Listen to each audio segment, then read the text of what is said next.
ನಮಸ್ತೆ, ನಾನು ಕಾವ್ಯ ಹೆಗಡೆ. ಇದೀಗ ಈ ದಿನದ ಪ್ರಮುಖ ಸುದ್ದಿಗಳು. ಕರ್ನಾಟಕದ ವಿಚಾರದಲ್ಲಿ ಕೇಂದ್ರ ಸರ್ಕಾರ ಕಣ್ಣಿದ್ದು ಕುರುಡನಾಗಿ ವರ್ತನೆ ಮಾಡ್ತಾ ಇದೆ ಅಂತ ದಿನೇಶ್ ಗುಂಡೂರಾವ್ ಅವರು ಹೇಳಿಕೆಯನ್ನ ನೀಡಿದ್ದಾರೆ. ರಾವಣ ಮಾತ್ರ ಅಲ್ಲ, ಸಿದ್ದರಾಮಯ್ಯ ಅವರು ಕೂಡ ರಾಮ ವಿರೋಧಿ ಅಂತ ಶಾಸಕ ಸುನೀಲ್ ಕುಮಾರ್ ಅವರು ಹೇಳಿಕೆಯನ್ನ ನೀಡಿದ್ದಾರೆ. ಸತ್ತವರ ಹೆಸರಿನಲ್ಲಿ ಹಣವನ್ನ ತಿಂದವರು ನನ್ನ ರಾಜೀನಾಮೆ ಬಗ್ಗೆ ಮಾತನಾಡ್ತಿದ್ದಾರೆ ಅಂತ ಮಧು ಬಂಗಾರಪ್ಪ ಅವರು ವಾಗ್ದಾಳಿಯನ್ನ ನಡೆಸಿದ್ದಾರೆ. 20,000 ಕೋಟಿ ವೆಚ್ಚದ ಯೋಜನೆಯನ್ನ ಪ್ರಧಾನಿ ನರೇಂದ್ರ ಮೋದಿ ಅವರು ತಮಿಳುನಾಡಿಗೆ ತೆಗೆದುಕೊಂಡು ಹೋಗಿದ್ದಾರೆ. ಕೃಷಿ ಭೂಮಿಯನ್ನ ಬೇರೆ ರಾಜ್ಯದವರು ಖರೀದಿ ಮಾಡುವಂತಿಲ್ಲ ಅಂತ ಉತ್ತರಾಖಂಡ್ನಲ್ಲಿ ಹೇಳಿಕೆಯನ್ನ ನೀಡಿದ್ದಾರೆ ಅಲ್ಲಿನ ಮುಖ್ಯಮಂತ್ರಿಗಳು. ಕರ್ನಾಟಕದ ವಿಚಾರವಾಗಿ ಕೇಂದ್ರ ಸರ್ಕಾರ ಕಣ್ಣಿದ್ದು ಕುರುಡವಾಗಿದೆ ಅಂತ ಹೇಳಿ ದಿನೇಶ್ ಗುಂಡೂರಾವ್ ಅವರು ಹೇಳಿಕೆಯನ್ನ ನೀಡಿದ್ದಾರೆ. ಯಾಕಾಗಿ ಈ ಹೇಳಿಕೆಯನ್ನ ನೀಡಿದ್ದಾರೆ ಅಂತಂದ್ರೆ, ಬರ ಪರಿಹಾರದ ವಿಚಾರದಲ್ಲಿ ಕರ್ನಾಟಕಕ್ಕೆ ಮಲ್ತಾಯಿ ಧೋರಣೆ ಆಗಿದೆ, ಕೇಂದ್ರ ಸರ್ಕಾರ ಸರಿಯಾದ ಹಣವನ್ನ ನೀಡಿಲ್ಲ ಅಂತ ಹೇಳಿ ದಿನೇಶ್ ಗುಂಡೂರಾವ್ ಅವರು ಹೇಳಿಕೆಯನ್ನ ನೀಡಿದ್ದಾರೆ. ಹಾಗಾದ್ರೆ ಏನದು ಸುದ್ದಿ? ಇಲ್ಲಿದೆ ನೋಡಿ ಮಾಹಿತಿ. ಕರ್ನಾಟಕದ ವಿಚಾರದಲ್ಲಿ ಕೇಂದ್ರ ಸರ್ಕಾರವು ಕಣ್ಣಿದ್ದು ಕುರುಡವಾಗಿದೆ ಅಂತ ಆರೋಗ್ಯ ಸಚಿವರು ಆಗಿರುವಂತಹ ದಿನೇಶ್ ಗುಂಡೂರಾವ್ ಅವರು ವಾಗ್ದಾಳಿಯನ್ನ ನಡೆಸಿದ್ದಾರೆ. ಈ ಕುರಿತಾಗಿ ಟ್ವೀಟ್ ಮಾಡಿರುವ ಅವರು, ಕರ್ನಾಟಕ ವಿಚಾರದಲ್ಲಿ ಕೇಂದ್ರ ಸರ್ಕಾರವು ಕಣ್ಣಿದ್ದು ಕುರುಡನಾಗಿದೆ, ಕಿವಿದ್ದು ಕಿವುಡರಂತೆ ವರ್ತನೆ ಮಾಡ್ತಾ ಇದೆ. ಕರ್ನಾಟಕದ ಬಹುತೇಕ ಪ್ರದೇಶಗಳು ತೀವ್ರ ಬರಗಾಲಕ್ಕೆ ಸಿಲುಕಿ ಜನತೆ ಸಂಕಷ್ಟದಲ್ಲಿ ಸಿಲುಕಿದ್ದಾರೆ. ರಾಜ್ಯ ಸರ್ಕಾರವು ಕೇಂದ್ರಕ್ಕೆ ಹಲವು ಬಾರಿ ಬರ ಪರಿಹಾರವನ್ನ ಬಿಡುಗಡೆ ಮಾಡುವಂತೆ ಮನವಿಯನ್ನ ಮಾಡಿಕೊಂಡ್ರೂ ಕೂಡ ರಾಜ್ಯ ಸರ್ಕಾರ ಕಿವಿಗೆ ಹಾಕೊಳ್ತಾ ಇಲ್ಲ ಅಂತ ತಿಳಿಸಿದ್ದಾರೆ. ಕೇಂದ್ರದ ಬರ ಅಧ್ಯಯನದ ತಂಡವು ರಾಜ್ಯಕ್ಕೆ ಬಂದು ಹೋಗಿ 2 ತಿಂಗಳುಗಳು ಕಳೆದು ಹೋಗಿದೆ. ಮುಖ್ಯಮಂತ್ರಿಗಳೇ ಸ್ವತಃ ಪ್ರಧಾನಿ ಹಾಗೂ ಗೃಹ ಸಚಿವರನ್ನ ಭೇಟಿ ಮಾಡಿ ಬರ ಪರಿಹಾರಕ್ಕೆ ಮನವಿಯನ್ನ ಕೂಡ ಸಲ್ಲಿಸಿದ್ದಾರೆ. ನಮ್ಮ ಅನೇಕ ಸಚಿವರು, ಕೇಂದ್ರ ಕೃಷಿ ಮಂತ್ರಿಗಳು, ಹಣಕಾಸು ಮಂತ್ರಿಗಳು ಭೇಟಿ ಮಾಡಿ ಹಲವಾರು ಬಾರಿ ಬರ ಪರಿಹಾರವನ್ನ ಬಿಡುಗಡೆ ಮಾಡಲು ಒತ್ತಾಯ ಕೂಡ ಮಾಡಿದ್ದಾರೆ. ಆದರೂ ಕೂಡ ಕೇಂದ್ರ ಸರ್ಕಾರ ರಾಜ್ಯದ ಮನವಿಗೆ ಸ್ಪಂದಿಸ್ತಾ ಇಲ್ಲ ಅಂತ ಆರೋಪವನ್ನ ಮಾಡಿದ್ದಾರೆ. ರಾಜ್ಯ ಸರ್ಕಾರ ಬರ ಪರಿಹಾರವಾಗಿ ತಲಾ 2,000 ರೂಪಾಯಿ ಘೋಷಣೆಯನ್ನ ಮಾಡಿದೆ. ಆದರೆ ಕೇಂದ್ರ ಬಿಜೆಪಿ ಸರ್ಕಾರವು ರಾಜ್ಯದ ಜನತೆಯ ವಿರುದ್ಧ ಚುನಾವಣಾ ಸೋಲಿನ ದ್ವೇಷವನ್ನ ಸಾಧಿಸುವ ರೀತಿ ಇದು ಅಂತ ಅನ್ನಿಸ್ತಾ ಇದೆ. ರಾಜ್ಯದ 25 ಬಿಜೆಪಿ ಸಂಸದರಿಗೆ ಹಾಗೂ ರಾಜ್ಯವನ್ನ ಪ್ರತಿನಿಧಿಸುವ ಕೇಂದ್ರ ಸಚಿವರಿಗೆ ಮೋದಿಯವರ ಬಳಿ ರಾಜ್ಯದ ಪರವಾಗಿ ಮಾತನಾಡಲು ಬೆನ್ನು ಮೂಳೆ ಇಲ್ಲದಂತೆ ಆಗಿದೆ ಅಂತ ಕಿಡಿಕಾರಿದ್ದಾರೆ. ಬರ ಪರಿಹಾರಕ್ಕೆ ತುರ್ತು ನೆರವು ಕೋರಿ ಸಿಎಂ ಸಿದ್ದರಾಮಯ್ಯ ಅವರು ಡಿಸೆಂಬರ್ 19ರಂದು ಪ್ರಧಾನಿ ನರೇಂದ್ರ ಮೋದಿ ಅವರನ್ನ ಭೇಟಿಯನ್ನ ಮಾಡಿದ್ರು. ತುರ್ತು ನೆರವು ಕೊಡುವಂತೆ ಮನವಿ ಕೂಡ ಮಾಡಿದ್ರು. ಆದರೆ ಈವರೆಗೆ ಕೇಂದ್ರದಿಂದ ಬರ ಪರಿಹಾರ ಸಿಕ್ಕಿಲ್ಲ ಅಂತ ತಿಳಿಸಿದ್ದಾರೆ. ರಾಜ್ಯದಲ್ಲಿ 236 ತಾಲೂಕುಗಳ ಪೈಕಿ 223 ತಾಲೂಕುಗಳನ್ನ ಬರಪೀಡಿತ ತಾಲೂಕುಗಳು ಎಂದು ಘೋಷಣೆ ಮಾಡಲಾಗಿದೆ. ಬರ ಘೋಷಣೆ ಹಿನ್ನೆಲೆಯಲ್ಲಿ ಕೇಂದ್ರದ ಅಧ್ಯಯನದ ತಂಡ ರಾಜ್ಯಕ್ಕೆ ಬಂದು ಪರಿಶೀಲನೆಯನ್ನ ನಡೆಸಿ ವರದಿಯನ್ನ ಕೊಟ್ಟಿದೆ. ಆದರೂ ಕೂಡ ಕೇಂದ್ರ ಸರ್ಕಾರ ತಲೆಯನ್ನ ಕೆಡಿಸಿಕೊಳ್ತಾ ಇಲ್ಲ, ಕರ್ನಾಟಕಕ್ಕೆ ಬರ ಪರಿಹಾರವನ್ನ ಕೊಡ್ತಾ ಇಲ್ಲ ಅಂತ ವಾಗ್ದಾಳಿಯನ್ನ ನಡೆಸಿದ್ದಾರೆ. ರಾವಣ ಮಾತ್ರ ಅಲ್ಲ, ಸಿದ್ದರಾಮಯ್ಯ ಕೂಡ ರಾಮನ ವಿರೋಧಿ ಅಂತ ಶಾಸಕರು ಆಗಿರುವಂತಹ ಸುನೀಲ್ ಕುಮಾರ್ ಅವರು ಹೇಳಿಕೆಯನ್ನ ನೀಡಿದ್ದಾರೆ. ಹಾಗಾದ್ರೆ ಯಾವ ವಿಚಾರಕ್ಕೆ ಸಿದ್ದರಾಮಯ್ಯ ಅವರನ್ನ ರಾವಣನಿಗಿಂತಲೂ ಕೀಳಾಗಿ ಅವರು ಸೂಚನೆಯನ್ನ ಮಾಡಿದ್ದಾರೆ ಅನ್ನೋದ್ರ ಬಗ್ಗೆ ಎಲ್ಲಿದೆ ನೋಡಿ ಮಾಹಿತಿ. ರಾವಣ ಮಾತ್ರ ಅಲ್ಲ, ಸಿದ್ದರಾಮಯ್ಯ ಅವರು ಕೂಡ ರಾಮನ ವಿರೋಧಿ ಎನ್ನುವುದನ್ನ ತೋರಿಸುತ್ತಿದ್ದಾರೆ ಎಂದು ಬಿಜೆಪಿ ರಾಜ್ಯ ಪ್ರಧಾನ ಕಾರ್ಯದರ್ಶಿಗಳು ಆಗಿರುವಂತಹ ವಿ ಸುನೀಲ್ ಕುಮಾರ್ ಅವರು ಸಿಎಂ ವಿರುದ್ಧ ಕಿಡಿಕಾರಿದ್ದಾರೆ. ಬೆಂಗಳೂರಿನಲ್ಲಿ ಮಾತನಾಡಿದ ಅವರು, ನಾನು ಪಟ್ಟಿಯನ್ನ ಕೊಡುತ್ತೇನೆ, ನಿಮಗೆ ತಾಕತ್ ಇದ್ದರೆ ಕರ ಸೇವಕರನ್ನ ಬಂಧಿಸಿ, ನಾನು ಕರ ಸೇವೆಯಲ್ಲಿ ಭಾಗಿಯಾಗಿದ್ದೇನೆ, ಬಂಧನ ಮಾಡಿದಾಕ್ಷಣ ಹಿಂದುತ್ವಕ್ಕೆ ಧಕ್ಕೆ ಮಾಡಲು ಸಾಧ್ಯವಿಲ್ಲ ಎಂದು ವಾಗ್ದಾಳಿಯನ್ನ ನಡೆಸಿದ್ದಾರೆ. ಇನ್ನು ಸಿಎಂ ಹಿಂದೂಗಳ ಭಾವನೆ ಇದ್ರೆ ದೇಗುಲಗಳನ್ನ ಜೀರ್ಣೋದ್ಧಾರ ಮಾಡಲಿ, ರಾಮ ಮಂದಿರದ ಉದ್ಘಾಟನೆಯಿಂದ ಇಡೀ ದೇಶ ಖುಷಿ ಪಡ್ತಾ ಇದೆ. ಆದರೆ ಸಿದ್ದರಾಮಯ್ಯ ಅವರು ಶ್ರೀಕಾಂತ್ ಪೂಜಾರಿ ಎಂಬುವರ ಬಂಧನದ ಮೂಲಕ ಅಪಶಕುನವನ್ನ ಮಾಡ್ತಾ ಇದ್ದಾರೆ. ಸರ್ಕಾರ ಹಿಂದುತ್ವದ ಪರ, ಹಿಂದೂಗಳ ಭಾವನೆ ಇದ್ದರೆ 100 ದೇವಸ್ಥಾನಗಳನ್ನ ಜೀರ್ಣೋದ್ಧಾರ ಮಾಡಲಿ, ಇನ್ನು ಮನೆಗಳಲ್ಲಿ ದೀಪವನ್ನ ಬೆಳಗಿಸಲಿ ಎಂದು ಪ್ರಧಾನಿಯವರು ಕರೆ ಕೊಟ್ಟಿದ್ದಾರೆ. ಇದರಂತೆ ಸಿಎಂ ಹಾಗೂ ಸಚಿವರು ಕೂಡ ತಮ್ಮ ಮನೆಯಲ್ಲಿ ನಂದಾದೀಪವನ್ನ ಬೆಳಗಿಸಲಿ, ಸಿಎಂ ಕೂಡ ತಮ್ಮ ಕುಟುಂಬದ ಸದಸ್ಯರ ಜೊತೆ ಸೇರಿ ದೀಪವನ್ನ ಹಚ್ಚಲಿ ಎಂದಿದ್ದಾರೆ. ರಾಜ್ಯದಲ್ಲಿ ಶಾಂತಿ ಮತ್ತು ಸುವ್ಯವಸ್ಥೆಯನ್ನ ನೆಲೆಗೊಂಡಿದೆ, ಅದನ್ನ ಕದಡಿಸುವ ದುಸ್ಸಾಹಸವನ್ನ ಮಾಡ್ತಾ ಇದ್ದಾರೆ ಅಂತ ತಿಳಿಸಿದ್ದಾರೆ. ಬಿಜೆಪಿ ರಾಜ್ಯಾಧ್ಯಕ್ಷರು ಆಗಿರುವಂತಹ ಬಿವೈ ವಿಜಯೇಂದ್ರ ಹೇಳಿದ್ರು. ಮಾಧ್ಯಮದ ಪ್ರತಿನಿಧಿಗಳೊಂದಿಗೆ ಇವರು ಮಾತನಾಡಿದ್ರು. ಹಿಂದೂ ಕಾರ್ಯಕರ್ತರು ಶ್ರೀಕಾಂತ್ ಪೂಜಾರಿ ಅವರನ್ನ ಬಂಧಿಸುವ ಮೂಲಕ 30 ವರ್ಷಗಳ ಹಿಂದಿನ ಪ್ರಕರಣವನ್ನ ಮುನ್ನಡೆಗೆ ತರಲು ಸಿದ್ದರಾಮಯ್ಯ ಅವರು ಈ ಕೆಲಸವನ್ನ ಮಾಡಿದ್ದಾರೆ. ಹಿಂದೂ ಕಾರ್ಯಕರ್ತರನ್ನ ಬಂಧಿಸುವ ಸಂದರ್ಭ ಬಗ್ಗೆ ಎಲ್ಲರೂ ಯೋಚನೆ ಮಾಡಬೇಕಾಗಿದೆ ಅಂತ ಕಿಡಿಕಾರಿದ್ದಾರೆ. ಸತ್ತವರ ಹೆಸರಿನಲ್ಲಿ ಹಣವನ್ನ ತಿಂದವರು ನನ್ನ ರಾಜೀನಾಮೆ ಬಗ್ಗೆ ಮಾತನಾಡ್ತಾ ಇದ್ದಾರೆ ಅಂತ ಮಧು ಬಂಗಾರಪ್ಪ ಅವರು ಕಿಡಿಕಾರಿದ್ದಾರೆ.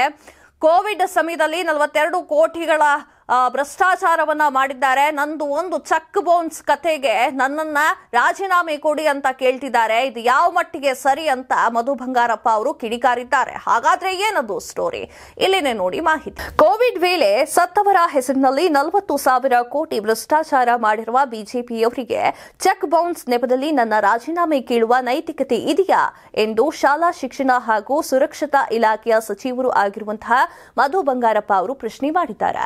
ನಗರದಲ್ಲಿ ಇಂದು ಸುದ್ದಿಗೋಷ್ಠಿಯಲ್ಲಿ ಮಾತನಾಡಿದ ಅವರು, ಕೋವಿಡ್ ಸಂದರ್ಭದಲ್ಲಿ ಭ್ರಷ್ಟಾಚಾರದ ಬಗ್ಗೆ ಸ್ವತಃ ಬಿಜೆಪಿ ಶಾಸಕರಾಗಿರುವಂತಹ ಬಸವನಗೌಡ ಪಾಟೀಲ್ ಯತ್ನಾಳ್ ಆರೋಪ ಮಾಡಿದ್ದಾರೆ. ಇದರಲ್ಲಿ ಮಾಜಿ ಮುಖ್ಯಮಂತ್ರಿ ಬಿಎಸ್ ಯಡಿಯೂರಪ್ಪ ಕುಟುಂಬದ ಹೆಸರು ಕೇಳಿಬಂದಿದೆ. ಹಾಗಿದ್ರೂ ಬಿಜೆಪಿ ರಾಜ್ಯ ಘಟಕದ ಅಧ್ಯಕ್ಷರು ಆಗಿರುವಂತಹ ಬಿವೈ ವಿಜಯೇಂದ್ರ ನನ್ನ ರಾಜೀನಾಮೆ ಕೇಳುವುದು ಹಾಸ್ಯಾಸ್ಪದವಾಗಿದೆ ಅಂತ ತಿಳಿಸಿದ್ದಾರೆ. ಚೆಕ್ ಮೂಲಕ ಲಂಚವನ್ನ ಪಡೆದು ಸಹಿ ಮಾಡಿ ಅಪ್ಪನ ಜೈಲಿಗೆ ಕಳಿಸುವ ಕೆಲಸ ನಾನು ಮಾಡಿಲ್ಲ ಎಂದು ವಿಜಯೇಂದ್ರ ವಿರುದ್ಧ ಪರೋಕ್ಷವಾಗಿ ಕಿಡಿಕಾರಿದ್ದಾರೆ ಮಧು ಬಂಗಾರಪ್ಪ ಅವರು. ದಮ್ಮು ತಾಕತ್ತು ಇದ್ರೆ ಬಸವನಗೌಡ ಪಾಟೀಲ್ ಯತ್ನಾಳ್ ಅವರ ಆರೋಪಗಳಿಗೆ ವಿಜಯೇಂದ್ರ ಉತ್ತರವನ್ನ ನೀಡಲಿ ಅಂತ ಒತ್ತಾಯ ಮಾಡಿದ್ದಾರೆ.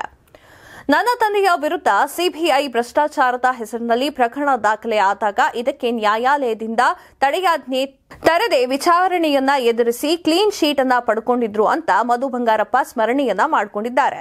ಚೆಕ್ ಬೌನ್ಸ್ ವಿಚಾರವು ಖಾಸಗಿ ಸಂಗತಿ. ಅಪ್ಪ ಬದುಕಿದ್ದಾಗಲೇ ಈ ವಹಿವಾಟು ನಡೆದಿತ್ತು. ಈಗ ನ್ಯಾಯಾಲಯದ ಮೂಲಕ ಪರಿಹರಿಸಿಕೊಂಡಿದ್ದೇವೆ ಅಂತ ಹೇಳಿದ್ದಾರೆ. ಗ್ರಾಮ ಪಂಚಾಯಿತಿ ಚುನಾವಣೆ ಗೆಲ್ಲಲು ಯೋಗ್ಯತೆ ಇಲ್ಲದ ಎನ್ ರವಿಕುಮಾರ್ ನನ್ನ ರಾಜೀನಾಮೆ ಕೇಳ್ತಾ ಇದ್ದಾರೆ ಅಂತ ವ್ಯಂಗ್ಯವಾಡಿದ್ದಾರೆ. 20,000 ಕೋಟಿಯ ಯೋಜನೆಗೆ ಶಂಕುಸ್ಥಾಪನೆಯನ್ನ ಮಾಡಿದ್ದಾರೆ ಪ್ರಧಾನಿ ನರೇಂದ್ರ ಮೋದಿ ಅವರು. ತಮಿಳುನಾಡಿನಲ್ಲಿ ಶಂಕುಸ್ಥಾಪನೆ ಆಗಿದೆ. ಹಾಗಾದ್ರೆ ಯಾವ್ದಾವುದಕ್ಕೆ 20 ಕೋಟಿ ರೂಪಾಯಿ ಹೋಗಿದೆ ಅನ್ನೋದ್ರ ಬಗ್ಗೆ ಸಂಕ್ಷಿಪ್ತ ಮಾಹಿತಿ ಇಲ್ಲಿದೆ ನೋಡಿ. ಇಂದು ತಮಿಳುನಾಡಿಗೆ ಭೇಟಿ ನೀಡಿರುವ ಪ್ರಧಾನಿ ನರೇಂದ್ರ ಮೋದಿ ಅವರು ತಿರುಚಿರಾಪಲ್ಲಿ ಅಂತಾರಾಷ್ಟ್ರೀಯ ವಿಮಾನ ನಿಲ್ದಾಣದ ಹೊಸ ಟರ್ಮಿನಲ್ ಕಟ್ಟಡವನ್ನು ಉದ್ಘಾಟಿಸಿದ ಬಳಿಕ 20,140 ಕೋಟಿ ವೆಚ್ಚದ ವಿವಿಧ ಯೋಜನೆಗಳಿಗೆ ಶಂಕುಸ್ಥಾಪನೆಯನ್ನ ಮಾಡಿದ್ದಾರೆ. ವಾಯು ಮತ್ತು ಬಂದರು, ರೈಲ್ವೆ, ಹೆದ್ದಾರಿ, ಪೆಟ್ರೋಲಿಯಂ ಮತ್ತು ನೈಸರ್ಗಿಕ ಅನಿಲ, ಪರಮಾಣುಗಳ ಶಕ್ತಿ ಮತ್ತು ಉನ್ನತ ಶಿಕ್ಷಣ ಕ್ಷೇತ್ರ ಸೇರಿದಂತೆ ಒಟ್ಟು 20 ಯೋಜನೆಗಳಿಗೆ ಶಂಕುಸ್ಥಾಪನೆಯನ್ನ ಮಾಡಿದ್ದಾರೆ. ಇದೇ ವೇಳೆ ಸಾರ್ವಜನಿಕರನ್ನ ಉದ್ದೇಶಿಸಿ ಮಾತನಾಡಿದ ಇವರು 2023 ಡಿಸೆಂಬರ್ನ ವೇಳೆಯಲ್ಲಿ ಮಳೆಯಿಂದಾಗಿ ತಮಿಳುನಾಡಿನಾದ್ಯಂತ ಉಂಟಾದ ಪ್ರವಾಹ ಸ್ಥಿತಿಯ ಬಗ್ಗೆ ಉಲ್ಲೇಖವನ್ನ ಮಾಡಿದ್ದಾರೆ. ಮಳೆಯಿಂದ ನಷ್ಟ ಅನುಭವಿಸಿದ ಕುಟುಂಬಗಳ ಪರವಾಗಿ ಕೇಂದ್ರ ಸರ್ಕಾರ ನಿಲ್ಲಲಿದೆ. ರಾಜ್ಯ ಸರ್ಕಾರಕ್ಕೆ ಸಾಧ್ಯವಾದಷ್ಟು ನೆರವನ್ನ ಒದಗಿಸಲಿದೆ ಅಂತ ತಿಳಿಸಿದ್ದಾರೆ. ಉತ್ತರಾಖಂಡ್ನಲ್ಲಿ ಪುಷ್ಕರ್ ಸಿಂಗ್ ಅವರು ಒಂದು ನಿಯಮವನ್ನ ಮಾಡಿದ್ದಾರೆ. ಅಂದ್ರೆ ಬೇರೆ ರಾಜ್ಯದವರು ಕೃಷಿ ಭೂಮಿಯನ್ನ ಉತ್ತರಾಖಂಡ್ನಲ್ಲಿ ಖರೀದಿ ಮಾಡುವಂತೆ ಇಲ್ಲ ಅಂತ ಹೇಳಿ ಇವರು ಆರ್ಡರ್ ಅನ್ನ ಮಾಡಿದ್ದಾರೆ. ಹಾಗಾದ್ರೆ ಯಾಕೆ ಬೇರೆ ರಾಜ್ಯದವರು ಕೃಷಿ ಭೂಮಿಯನ್ನ ಉತ್ತರಾಖಂಡ್ನಲ್ಲಿ ಪಡೆಯೋ ಹಾಗಿಲ್ಲ ಅನ್ನೋದ್ರ ಬಗ್ಗೆ ಸಂಕ್ಷಿಪ್ತ ಮಾಹಿತಿಯನ್ನ ನೀಡ್ತೀವಿ ನೋಡಿ. ಉತ್ತರಾಖಂಡ್ನಲ್ಲಿ ಕೃಷಿ ಮತ್ತು ತೋಟಗಾರಿಕೆಗಾಗಿ ಭೂಮಿ ಖರೀದಿಸಲು ಹೋಗಿರುವವರಿಗೆ ಮಧ್ಯಂತರ ನಿಷೇಧವನ್ನ ಹೇರಲಾಗಿದೆ. ಅಂದ್ರೆ ಇನ್ಮುಂದೆ ಬೇರೆ ರಾಜ್ಯದವರು ಉತ್ತರಾಖಂಡ್ನಲ್ಲಿ ಕೃಷಿ ಭೂಮಿಯನ್ನ ಖರೀದಿ ಮಾಡುವಂತೆ ಇಲ್ಲ. ಸಿಎಂ ಪುಷ್ಕರ್ ಸಿಂಗ್ ಧಾವಿ ಅಧ್ಯಕ್ಷತೆಯಲ್ಲಿ ನಡೆದ ಉನ್ನತ ಮಟ್ಟದ ಸಭೆಯಲ್ಲಿ ಈ ಮಹತ್ವದ ನಿರ್ಧಾರವನ್ನ ತೆಗೆದುಕೊಳ್ಳಲಾಗಿದೆ. ಉತ್ತರಾಖಂಡ್ ಸರ್ಕಾರ ತೆಗೆದುಕೊಂಡ ಈ ತೀರ್ಮಾನ ಹೊಸ ಸಂಚಲನವನ್ನ ಸೃಷ್ಟಿ ಮಾಡಿದ್ದು, ಪ್ರತಿಪಕ್ಷ ಕಾಂಗ್ರೆಸ್ ನಾಯಕರು ತೀವ್ರ ವಿರೋಧವನ್ನ ವ್ಯಕ್ತಪಡಿಸಿದ್ದಾರೆ. ಪುಷ್ಕರ್ ಸಿಂಗ್ ಧಾವಿ ನೇತೃತ್ವದ ಬಿಜೆಪಿ ಸರ್ಕಾರ ಕೃಷಿ ಭೂಮಿ ಮಾರಾಟಕ್ಕೆ ಸಂಬಂಧಿಸಿದಂತೆ 5 ಸದಸ್ಯರ ಭೂ ಕಾನೂನು ಹೆಸರಿನಲ್ಲಿ ಕರಡು ಸಮಿತಿಯನ್ನ ರಚನೆ ಮಾಡಲಾಗಿದ್ದು, ಈ ಸಮಿತಿಯ ಸದಸ್ಯರು ವರದಿಯ ಅನ್ವಯ ಉತ್ತರಾಖಂಡ್ನ ಜನರ ಹಿತದೃಷ್ಟಿಯಿಂದ ಈ ನಿರ್ಧಾರವನ್ನು ಕೈಗೊಳ್ಳಲಾಗಿದೆ ಎಂದು ರಾಜ್ಯ ಸರ್ಕಾರ ತಿಳಿಸಿದೆ. ಮುಂದಿನ ಆದೇಶದವರೆಗೆ ಉತ್ತರಾಖಂಡ್ನಲ್ಲಿ ಬೇರೆ ರಾಜ್ಯದ ಯಾರೂ ಕೂಡ ಕೃಷಿ ಹಾಗೂ ತೋಟಗಾರಿಕೆ ಉದ್ದೇಶವಾಗಿ ಭೂಮಿಯನ್ನ ಖರೀದಿ ಮಾಡುವಂತೆ ಇಲ್ಲ ಎಂದು ಅಧಿಕೃತ ಪ್ರಕರಣದಲ್ಲಿ ತಿಳಿಸಿದೆ. ಹೊಸ ಕಾನೂನಿನಲ್ಲಿ ಏನಿದೆ ಅಂತ ನೋಡೋದಾದ್ರೆ 2003-2004ರಲ್ಲಿ ಜಿಲ್ಲಾ ಮ್ಯಾಜಿಸ್ಟ್ರೇಟ್ ಅನುಮತಿಯೊಂದಿಗೆ ರಾಜ್ಯದಲ್ಲಿ ಸ್ಥಿರ ಆಸ್ತಿಯನ್ನ ಹೊಂದಿದವರ ವ್ಯಕ್ತಿಗಳು ಕೃಷಿ ಮತ್ತು ತೋಟಗಾರಿಕೆ ಉದ್ದೇಶಕ್ಕಾಗಿ ಭೂಮಿಯನ್ನ ಖರೀದಿಸಲು ಅವಕಾಶವಿತ್ತು. ಆದ್ರೀಗ ಕೃಷಿ ಉದ್ದೇಶಕ್ಕಾಗಿ ಹೊರಗಿನವರು ಜಮೀನನ್ನ ಖರೀದಿ ಮಾಡುವಂತೆ ಇಲ್ಲ ಎಂದು ಹೇಳಲಾಗಿದೆ. ನಗರದ ಪ್ರದೇಶದಲ್ಲಿ 250 ಚದರ್ ಮೀಟರ್ನವರೆಗೆ ಖರೀದಿಸುವ ಮಿತಿಯನ್ನ ಜಾರಿಗೊಳಿಸಲಾಗಿದೆ. ಗ್ರಾಮೀಣ ಪ್ರದೇಶದಲ್ಲಿ ರೈತರಲ್ಲದ ಜನಗಳಿಗೆ ಕೃಷಿ ಭೂಮಿ ಖರೀದಿಸಲು ಅವಕಾಶ ನೀಡದಿರಲು ನಿರ್ಧಾರವನ್ನ ಮಾಡಲಾಗಿದೆ. ಸ್ಥಳೀಯರಿಗೆ ರಾಜ್ಯದ ಸಂಪನ್ಮೂಲಗಳಾಗಿರುವಂತಹ ನೀರು, ಅರಣ್ಯ, ಜಮೀನಿನ ಮೇಲೆ ಹಕ್ಕು ಇರಬೇಕು ಮತ್ತು ಸ್ಥಳೀಯರಿಗೆ ಉದ್ಯೋಗವನ್ನ ಖಚಿತಪಡಿಸಿಕೊಳ್ಳಲು ಈ ಕ್ರಮವನ್ನ ಕೈಗೊಳ್ಳಲಾಗಿದೆ ಅಂತ ಸಿಎಂ ಪುಷ್ಕರ್ ಸಿಂಗ್ ಧಾವಿ ಅವರು ಹೇಳಿಕೆಯನ್ನ ನೀಡಿದ್ದಾರೆ. 367 ಪ್ರಯಾಣಿಕರು ಇರುವಂತಹ ಒಂದು ವಿಮಾನ ಬೆಂಕಿ ಅವಘಡಕ್ಕೆ ಸಿಲುಕಿಕೊಂಡಿದೆ. ಇದು ಜಪಾನ್ನಲ್ಲಿ ನಡೆದಿದೆ. ಜಪಾನ್ನಲ್ಲಿ ಈಗ ಆಲ್ರೆಡಿ ಭೂಕಂಪ ಸಂಭವಿಸಿದೆ. ಈಗ ಈ ಒಂದು ಅವಘಡ ಸಂಭವಿಸ್ತಾ ಇದೆ. ಹಾಗಾದ್ರೆ ಏನಾಗಿದೆ, ವಿಮಾನದಲ್ಲಿ ಇರುವ ಪ್ರಯಾಣಿಕರಿಗೆ ಏನಾದರೂ ಹೆಚ್ಚು ಕಮ್ಮಿ ಆಯ್ತಾ ಅನ್ನೋದ್ರ ಬಗ್ಗೆ ಮಾಹಿತಿ ಇಲ್ಲಿದೆ ನೋಡಿ. ಪ್ರಬಲ ಭೂಕಂಪಕ್ಕೆ ಸಿಲುಕಿ ತತ್ತರಿಸಿ ಹೋಗಿದ್ದ ಜಪಾನ್ನಲ್ಲಿ ಮತ್ತೊಂದು ಭಯಾನಕ ದುರಂತ ನಡೆದಿದೆ. ಟೋಕಿಯೋದ ಹೆನಡಾ ವಿಮಾನ ನಿಲ್ದಾಣದಲ್ಲಿ ಜಪಾನ್ ಏರ್ಲೈನ್ಸ್ ವಿಮಾನ ದಗದಗನೆ ಹೊತ್ತಿ ಉರಿದಿದೆ. ವಿಮಾನ ನಿಲ್ದಾಣದ ರನ್ವೇ ಮೇಲೆ ಇಳಿದುಕೊಂಡಿದ್ದ ಜಪಾನ್ ಏರ್ಲೈನ್ ವಿಮಾನವು ಬೆಂಕಿಗೆ ಆಹುತಿಯಾಗಿತ್ತು. ಬೆಂಕಿಯ ಜ್ವಾಲೆಗೆ ವಿಮಾನ ಸಂಪೂರ್ಣ ಸುಟ್ಟು ಕರಕಲಾಗಿದೆ. ರನ್ವೇನಲ್ಲಿ ಈ ವಿಮಾನ ಇಳಿದ ನಂತರ ಮತ್ತೊಂದು ವಿಮಾನಕ್ಕೆ ಡಿಕ್ಕಿ ಹೊಡೆದಿದೆ ಅಂತ ಹೇಳಲಾಗ್ತಾ ಇದೆ. ಜಪಾನ್ ಏರ್ಲೈನ್ನ JAL 516 ವಿಮಾನವು ಹೊಕ್ಕಿಡೋ ಇಂದ ಟೇಕ್ ಆಫ್ ಆಗಿದೆ. ಈ ವಿಮಾನದಲ್ಲಿ ಬರೋಬ್ಬರಿ 367 ಮಂದಿ ಪ್ರಯಾಣ ಮಾಡ್ತಿದ್ರು. ರನ್ವೇ ಮೇಲೆ ಇಳಿಯುತ್ತಿದ್ದಂತೆ ವಿಮಾನ ಬೆಂಕಿಗೆ ಆಹುತಿಯಾಗಿದೆ. ಕೂಡಲೇ ಪ್ರಯಾಣಿಕರನ್ನ ಬೇರೆ ಕಡೆಗೆ ಸ್ಥಳಾಂತರ ಮಾಡಲಾಗಿದೆ. ಒಂದು ದೊಡ್ಡ ಅನಾಹುತದಿಂದ ತಪ್ಪಿ ಹೋಗಿದ್ದಾರೆ. ಜಪಾನ್ ಏರ್ಪೋರ್ಟ್ನಲ್ಲಿ ಹತ್ತಿ ಉರಿದ ವಿಮಾನಗಳ ದೃಶ್ಯಗಳು ವೈರಲ್ ಆಗ್ತಾ ಇದೆ. ಟೋಕಿಯೋ ಏರ್ಪೋರ್ಟ್ನಲ್ಲಿ ಸದ್ಯ ತುರ್ತು ಪರಿಸ್ಥಿತಿ ಘೋಷಣೆ ಮಾಡಲಾಗಿದೆ. ಸದ್ಯದ ಮಾಹಿತಿಯ ಪ್ರಕಾರ ವಿಮಾನದಲ್ಲಿದ್ದ ಎಲ್ಲಾ ಪ್ರಯಾಣಿಕರು ಸುರಕ್ಷಿತವಾಗಿ ಇದ್ದಾರೆ ಅಂತ ಹೇಳಲಾಗ್ತಾ ಇದೆ. ಜಪಾನ್ನಲ್ಲಿ ಈಗ ಆಲ್ರೆಡಿ ಭೂಕಂಪ ಆಗಿರೋ ವಿಚಾರ ಎಲ್ಲರಿಗೂ ಗೊತ್ತೇ ಇದೆ. ಜನವರಿ 1ನೇ ತಾರೀಕಿನಂದು ಭೂಕಂಪ ಆಗಿದೆ. 90 ನಿಮಿಷದಲ್ಲಿ 21 ಬಾರಿ ಭೂಕಂಪ ಆಗಿದೆ. ಈ ಮಧ್ಯದಲ್ಲಿ ಆ ಜಪಾನ್ನಲ್ಲಿ ಕ್ರಿಸ್ಮಸ್ ಸೆಲೆಬ್ರೇಷನ್ ಅಂತ ಹೋಗಿರುವಂತಹ ಜೂನಿಯರ್ NTR ಅವರು, ಸೂಪರ್ ಸ್ಟಾರ್ ಜೂನಿಯರ್ NTR ಅವರು ಜಪಾನ್ನಲ್ಲೇ ಸಿಲುಕಿಕೊಂಡಿದ್ರು. ಈಗ ಅವರು ನನಗೆ ಏನೂ ಸಹಿತ ಆಗಿಲ್ಲ, ನಾನು ಸುರಕ್ಷಿತವಾಗಿ ಬಂದಿದ್ದೇನೆ ಅಂತ ಜೂನಿಯರ್ NTR ಅವರು ಹೇಳಿಕೆಯನ್ನ ನೀಡಿದ್ದಾರೆ. ಹಾಗಾದ್ರೆ ಏನಾಯ್ತು ಅಲ್ಲಿ ಅನ್ನೋದ್ರ ಬಗ್ಗೆ ಸಂಕ್ಷಿಪ್ತ ಮಾಹಿತಿ ಇಲ್ಲಿದೆ ನೋಡಿ. ಜೂನಿಯರ್ NTR ಅವರು ಸದ್ಯ ಕೊರಟಾಲ ಶಿವ ನಿರ್ದೇಶನದ ದೇವರ ಸಿನಿಮಾದಲ್ಲಿ ಕೆಲಸದಲ್ಲಿ ಬ್ಯುಸಿ ಆಗಿದ್ದಾರೆ. ಈ ಚಿತ್ರಕ್ಕಾಗಿ ಅಭಿಮಾನಿಗಳು ಕಾತುರದಿಂದ ಕಾಯ್ತಾ ಇದ್ದಾರೆ. RRR ಸಿನಿಮಾದ ಬಳಿಕ ಈ ಸಿನಿಮಾದಲ್ಲಿ ನಟಿಸುತ್ತಿದ್ದಾರೆ ಜೂನಿಯರ್ NTR ಅವರು. ಈ ಚಿತ್ರದ ಬಗ್ಗೆ ನಿರೂಪಕರು ಈಗ ಆಲ್ರೆಡಿ ಅಪ್ಡೇಟ್ ಅನ್ನ ನೀಡ್ತಾನೆ ಇದ್ದಾರೆ. ಈ ಮಧ್ಯೆ ಜೂನಿಯರ್ NTR ಅವರು ಕುಟುಂಬದ ಜೊತೆ ಜಪಾನ್ಗೆ ತೆರಳಿದ್ರು. ಇಲ್ಲಿ ಭೂಕಂಪ ಆದ ಬಳಿಕ ಅವರು ಭಾರತಕ್ಕೆ ಮರಳಿದ್ದಾರೆ. ಈ ವಿಚಾರವನ್ನ ಅವರು ಹಂಚಿಕೊಂಡಿದ್ದಾರೆ. ಜೂನಿಯರ್ NTR ಅವರು ಕ್ರಿಸ್ಮಸ್ ಸಂದರ್ಭದಲ್ಲಿ ಜಪಾನ್ಗೆ ತೆರಳಿದ್ರು. ಇದೇ ಸಂದರ್ಭದಲ್ಲಿ ಅಲ್ಲಿ ಭೂಕಂಪ ಸಂಭವಿಸಿದೆ. ಇದು ಜೂನಿಯರ್ NTR ಅಭಿಮಾನಿಗಳಿಗೆ ಆತಂಕಕ್ಕೆ ಕಾರಣವಾಗಿತ್ತು. ಅಭಿಮಾನಿಗಳು ಸಾಮಾಜಿಕ ಜಾಲತಾಣದಲ್ಲಿ ಈ ಬಗ್ಗೆ ಬರೆದುಕೊಂಡಿದ್ರು. ಸುರಕ್ಷಿತವಾಗಿ ಭಾರತಕ್ಕೆ ಮರಳಿದ್ದಾರೆ ಅಂತ ತಾರಕ್ ಅವರು ಹೇಳಿದ್ದಾರೆ. ಇದರಿಂದ ಅಭಿಮಾನಿಗಳು ನೆಟ್ಟುಸಿರು ಬಿಟ್ಟಿದ್ದಾರೆ. ತಾವು ಸುರಕ್ಷಿತವಾಗಿ ಭಾರತಕ್ಕೆ ಮರಳಿದ್ದೇನೆ. ಜಪಾನ್ನಲ್ಲಿ ಭೂಕಂಪ ಆಗಿದ್ದು ನನಗೂ ಕೂಡ ಶಾಕ್ ಆಗಿದೆ. ನಾನು 1 ವಾರ ಅಲ್ಲಿ ಕಳೆದಿದ್ದೇನೆ. ಭೂಕಂಪದಿಂದ ಹಾನಿಗೆ ಒಳಗಾಗಿರುವವರ ಬಗ್ಗೆ ದುಃಖ ಇದೆ. ಅಲ್ಲಿನ ಜನ ಬೇಗ ಚೇತರಿಸಿಕೊಳ್ಳಲಿ, ದೃಢವಾಗಿ ಇರಲಿ ಜಪಾನಿಗರು ಅಂತ ಜೂನಿಯರ್ NTR ಅವರು ಬರೆದುಕೊಂಡಿದ್ದಾರೆ. ದೇವರ ಸಿನಿಮಾ ಶೂಟಿಂಗ್ ಭರದಿಂದ ಸಾಗ್ತಾ ಇದೆ. ಈ ಚಿತ್ರದಲ್ಲಿ ಸೈಫ್ ಅಲಿ ಖಾನ್ ವಿಲನ್ ಆಗಿ ನಟನೆ ಮಾಡ್ತಾ ಇದ್ದಾರೆ. ಜೂನಿಯರ್ NTR ಜೊತೆಗೆ ಜಾನ್ವಿ ಕಪೂರ್ ದೇವರ ಸಿನಿಮಾದಲ್ಲಿ ನಟನೆ ಮಾಡ್ತಾ ಇದ್ದಾರೆ. ಸಮುದ್ರದ ಹಿನ್ನೆಲೆಯಲ್ಲಿ ಚಿತ್ರದ ಕತೆ ಸಾಗುತ್ತೆ. ಈ ಚಿತ್ರದ ಗ್ಲಿಂಪ್ಸ್ ಜನವರಿ 8ರಂದು ರಿಲೀಸ್ ಆಗಲಿದೆ. ಆಸ್ಟ್ರೇಲಿಯಾದ ಬ್ಯಾಟ್ಸ್ಮನ್ ಆಗಿರುವಂತಹ ಡೇವಿಡ್ ವಾರ್ನರ್ ಕ್ರಿಕೆಟ್ಗೆ ವಿದಾಯವನ್ನ ಹೇಳಿದ್ದಾರೆ.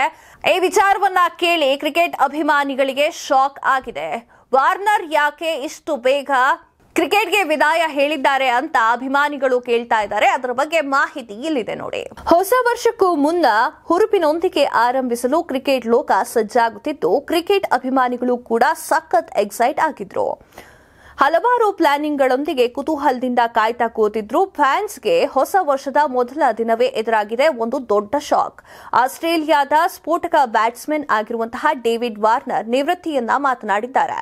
ನಾಳೆಯಿಂದ ಆರಂಭವಾಗುತ್ತಿರುವ ಪಾಕಿಸ್ತಾನದ ವಿರುದ್ಧದ ಟೆಸ್ಟ್ ಸರಣಿಯಲ್ಲಿ ವಾರ್ನರ್ ಪಾಲ್ನ ಕೊನೆಯ ಟೆಸ್ಟ್ ಪಂದ್ಯ ವಿದಾಯದ ಪಂದ್ಯವನ್ನ ಆಡಲು ಸಜ್ಜಾಗಿರುವ ವಾರ್ನರ್ ಮತ್ತೊಂದು ಶಾಕಿಂಗ್ ನಿರ್ಧಾರವನ್ನ ತೆಗೆದುಕೊಂಡಿದ್ದಾರೆ. ಟೆಸ್ಟ್ ಜೊತೆಗೆ ಏಕದಿನ ಕ್ರಿಕೆಟ್ಗೂ ಗುಡ್ ಬೈ ಹೇಳಿದ್ದಾರೆ. ವಾರ್ನರ್ನ ಈ ನಿರ್ಧಾರ ಹೊಸ ವರ್ಷದ ಸಂತಸದಲ್ಲಿ ಇದ್ದ ಕ್ರಿಕೆಟ್ ಅಭಿಮಾನಿಗಳಲ್ಲಿ ಬೇಸರವನ್ನು ತಂದಿದೆ. ಈ ಬಗ್ಗೆ ಹೇಳಿರುವ ಅವರು, ತುಂಬಾ ಚೆನ್ನಾಗಿ ಅನ್ನಿಸ್ತಿದೆ. ಇದೊಂದು ನಾನು ತೆಗೆದುಕೊಂಡಿರುವಂತಹ ಉತ್ತಮ ನಿರ್ಧಾರವಾಗಿದೆ. ಕುಟುಂಬದೊಂದಿಗೆ ಇರಲು ಬಯಸುತ್ತೇನೆ. ಎಲ್ಲದರ ಜೊತೆಗೆ ನಾನು ಏಕದಿನ ಕ್ರಿಕೆಟ್ನಿಂದಲೂ ನಿವೃತ್ತನಾಗ್ತಾ ಇದ್ದೇನೆ ಅಂತ ಇವರು ತಿಳಿಸಿದ್ದಾರೆ.